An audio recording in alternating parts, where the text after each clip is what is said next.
Here we have another computer up for sale. This one has the Ryzen 5 5600 and the GTX 1070 Ti. Let's go to System Settings, Information.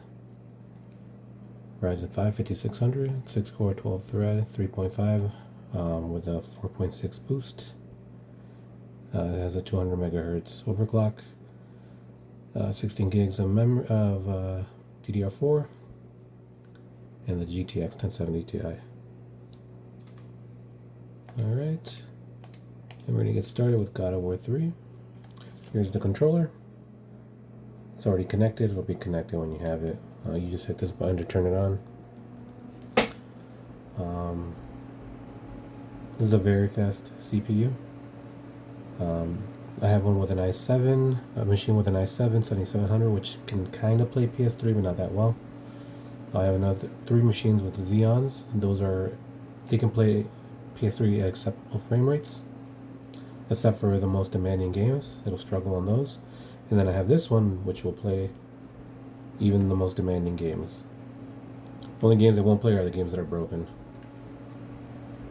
There's not much you can do about that. In the Xeons, in the opening scene, we were getting like 20, sometimes 30 FPS. With this processor, we're going to be getting around 60, 50, and sometimes we'll dip into the 40s. It'll be a drastic improvement though.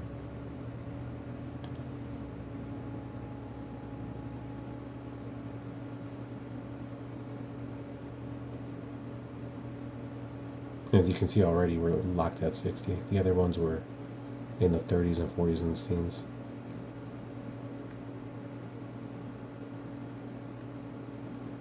We probably do need to turn on VSync. I am noticing some tearing.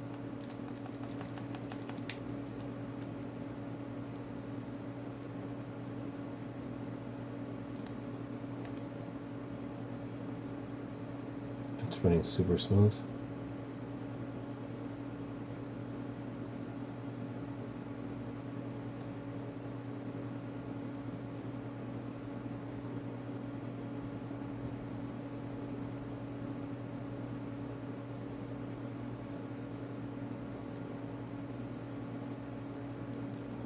I'm just trying to run through these so I can get through the game really quick.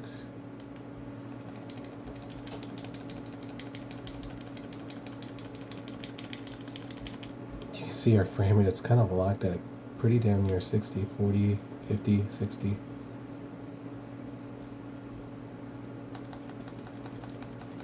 It's incredibly smooth. I'm locked at 60 now. Jeez, everything just moves so fast.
And the buttons will tell you like if it's that one, it's the bottom one, or the top one, or the right one. So it's pretty nice. This game kind of tells you on the screen which button to press. As you can tell, we've been pretty close to locked to 60 this whole fight. We have a few dips, but nothing really bad. This is pretty much like twice the performance of the Xeons. Alright, so we're gonna just skip through this game. As you can tell, It plays this game phenomenally. Really, really, really good. So this guy. Alright. Alright, so we're going to quit. We're just going to hit start and select.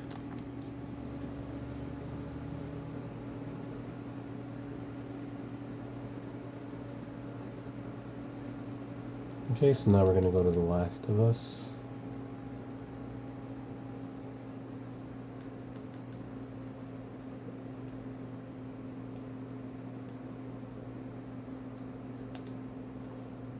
Hopefully this game I started in the open area. That's where the grass is. It's like between buildings there's a lot of grass. I've been, in the other videos, I've been inside the house already, which kind of sucks because you can't really see performance as good because you're indoors.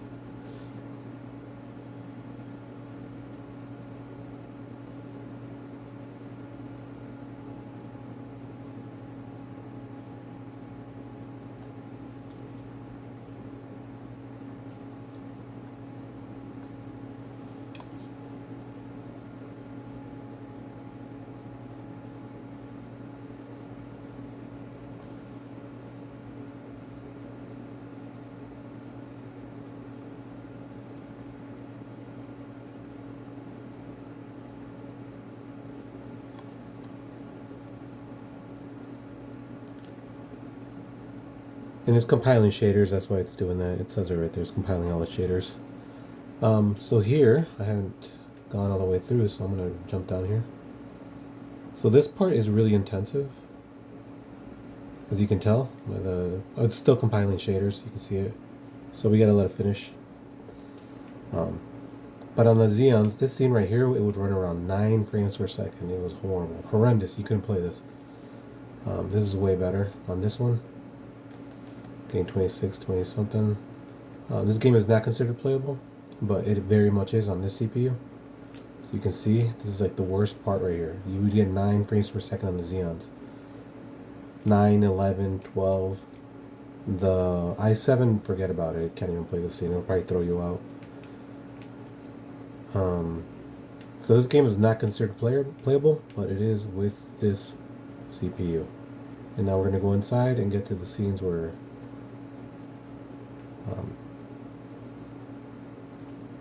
I was with the other computers, so you can kind of get an idea of what it's like. See, now indoors we're getting in the 40s.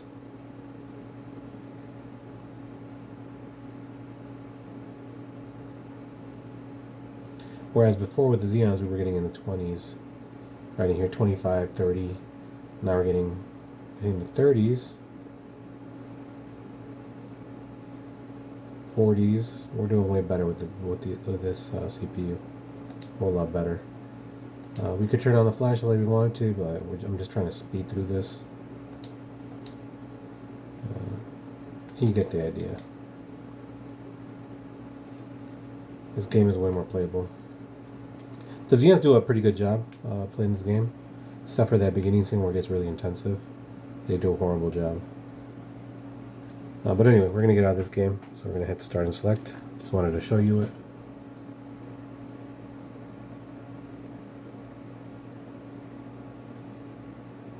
Now we're going to go to Red Dead Redemption.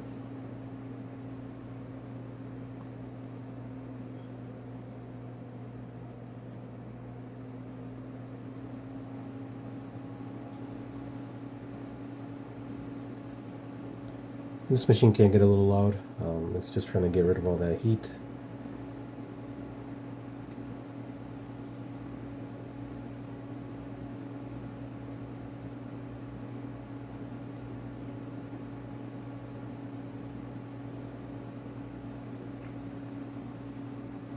Our max temp you can reach on the CPU is 95 degrees Celsius. Actually, I think it can go a little higher, but we don't want to get there. And it won't get there. It's running a little on the 80s right now. It's a little high, but nothing too bad.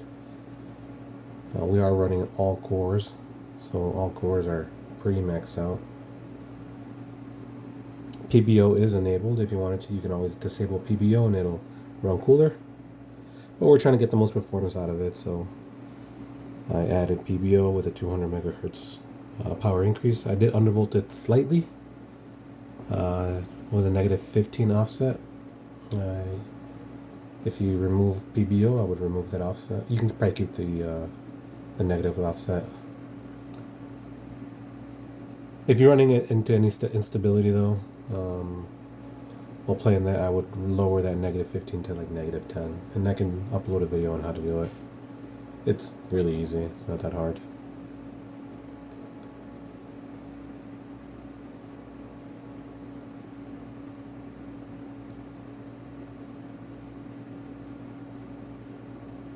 Watch the other videos. You can see how this machine performs compared to the Xeons and the i7. And then also you can see how it performs against the 7700, the Ryzen 7. The Ryzen 7 is a whole lot better, just so you know.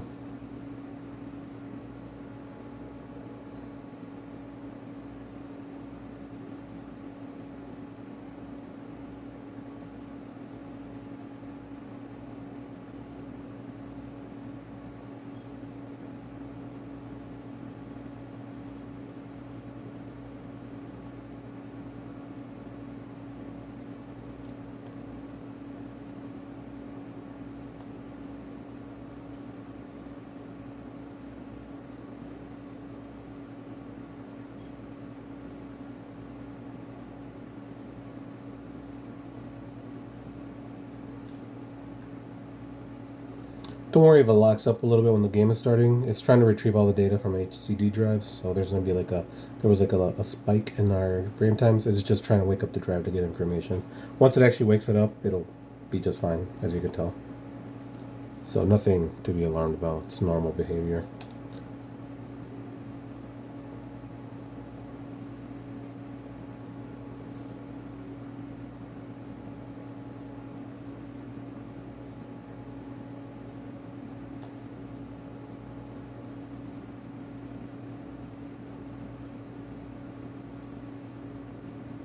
And it's something I noticed the all the Intel, not the Intel, NVIDIA GPUs do. They kind of do like the discoloration while the shaders compile. The AMD cards don't really do that. Only the NVIDIA cards. Kind of strange. So I don't know if you saw the video. We'll see. I did it again.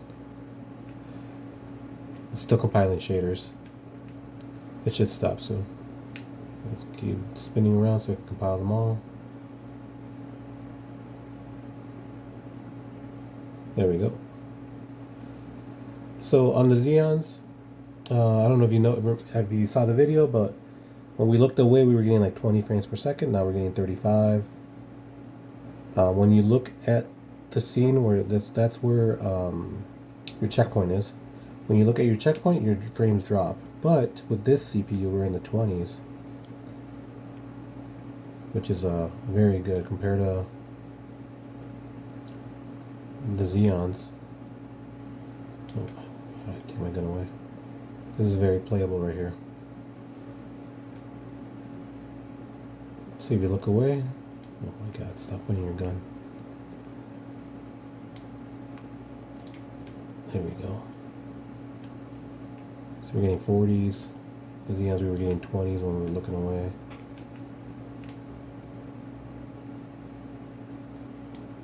How do you run? Oh, there we go. So most of the game you won't be watching that thing, so it's just because our checkpoint's over here that it slows down. But this CPU plays it way better. You can actually play it through the sections. On the other CPU, it was going really, really slow. Alright, so I just wanted to show you that.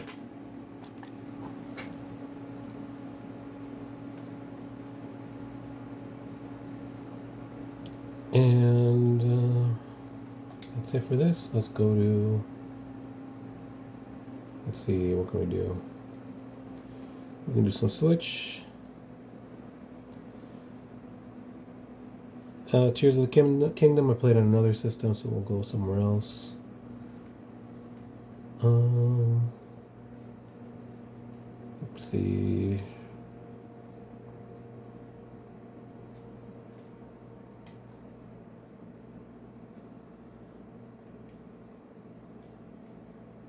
Let's try Rayman.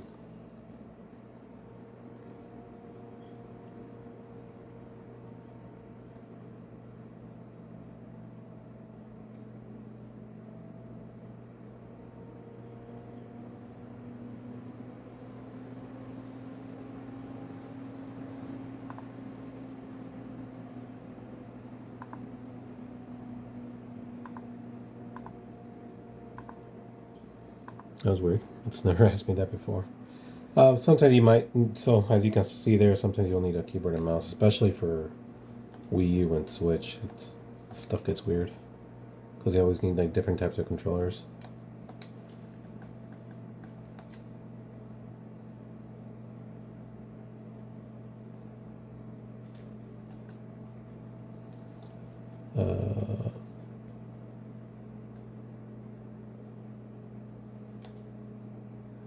I don't think the country matters.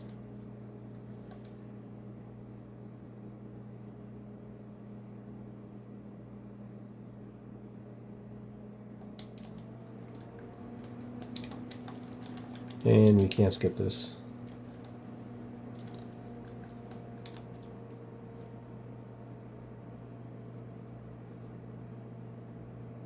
Anyway, I'm not going to sit through this whole cutscene, so we're just going to get out of the game. And we'll try something else. Let's do N64. I remember Xena.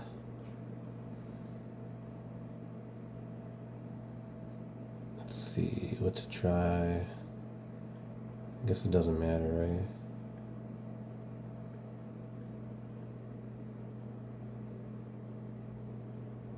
Turok?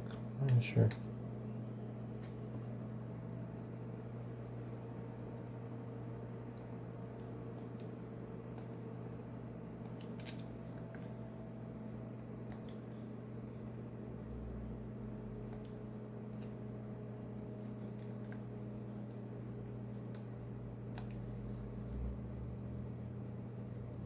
Create player, yes.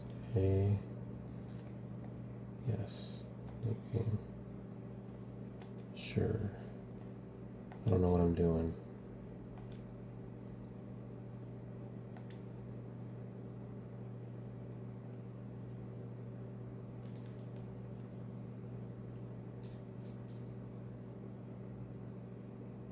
Am I a dinosaur? Nope. Oh.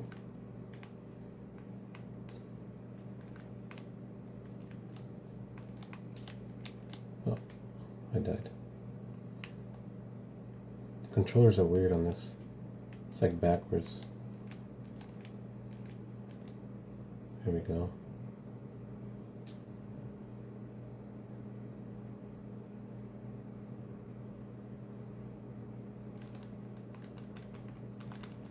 Crossbow. Oh my god. Alright, anyway, you get the idea. It was weird because with this, it was like these two were switched for that game. I guess it's just the way the game runs. But it was just weird. I guess I could always go into the settings of the game and switch it over, but yeah. So we're gonna go ahead and shut down the system.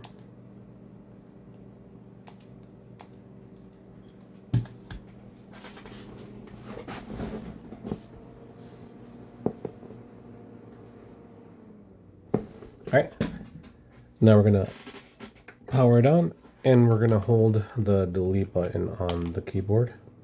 So we're just gonna hold it.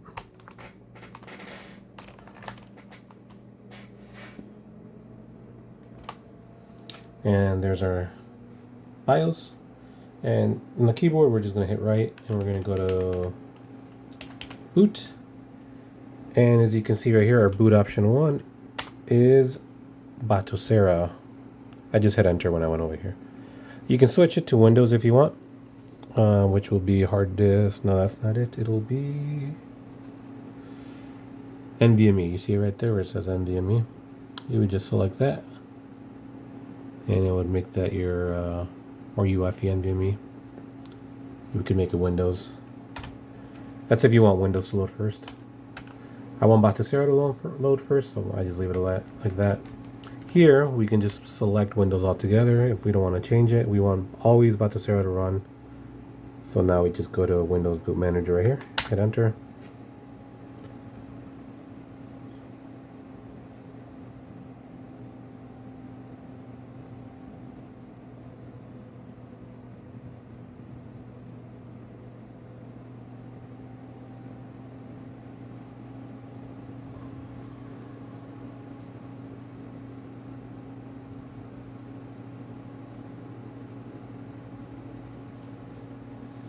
Alright, and here's Windows, so we're going to hit Control Delete,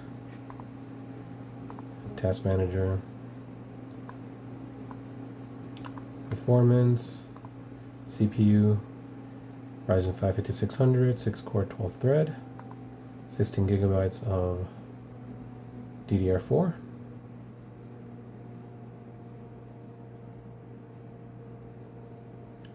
Our GPU is our 1070 Ti. 16 gigs. Oh no, sorry, 8 gigs. Not 16, I wish. 8 gigs on the 1070 Ti. We do have Wi-Fi and Bluetooth on this machine. And here's the SSD. This one is SATA, but it's 500 gigs. It is solid state, like those small, what do you call them? It's not like a you know, it's 500 gig M.2. That's what I'm looking for. M.2 SATA, but it's 500 gigs, so it's plenty of space and it's pretty fast. As you saw, it loaded Windows really fast. 500 gigs, so it has more space than the Xeons. And let's see if I activated this one. I know I didn't one of the Xeons. I think I did here. Yes, so this one's active. So I got this one activated. I didn't forget. And here's our NVIDIA control panel.